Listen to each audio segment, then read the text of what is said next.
नीती आयोगाच्या सर्वेक्षणात नंदुरबार आजही गरिबी निर्देशांकात देशामध्ये पहिल्या क्रमांकावर असल्याचे दिसून येते. गरिबीमध्ये 33.17% नागरिक जीवन जगतायत. यामध्ये मानव विकास निर्देशांकाच्या मानाने नंदुरबार जिल्ह्यामध्ये विकास झाला नसून त्याचीच पुनरावृत्ती नंदुरबार जिल्ह्यामध्ये अतिदुर्गम भाग म्हणजे धडगाव तालुक्यात एका महिलेला चक्क प्रसूतीसाठी झोळीमध्ये घेऊन जावं लागलं असल्याची लाजिरवाणी घटना घडली आहे.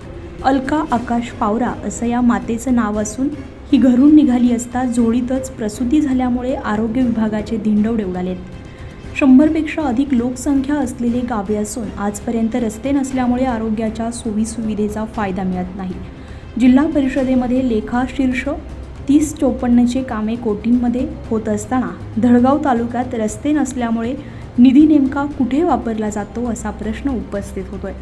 अनेक वेळा रस्त्यातच महिला रुग्णांना जिल्हा रुग्णालयात घेऊन जाताना महिलांची रस्त्यातच प्रसूती झाल्यामुळे प्रशासकीय यंत्रणेचा निष्काळजीपणा इथे दिसतो. सदर महिलेची प्रसूती व्यवस्थित झाली असून नंदुरबार जिल्हा रुग्णालयामध्ये बालकासह महिलेवर पुढील उपचार सुरू आहे.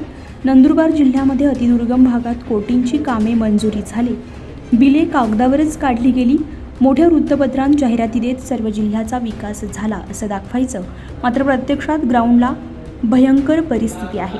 लाखोंचे बिले निधी कुठे जातो, विकास कोणाचा झाला असा गंभीर प्रश्न नंदुरबार जिल्ह्यातील सुज्ञ नागरिकांच्या मनात निर्माण होतोय.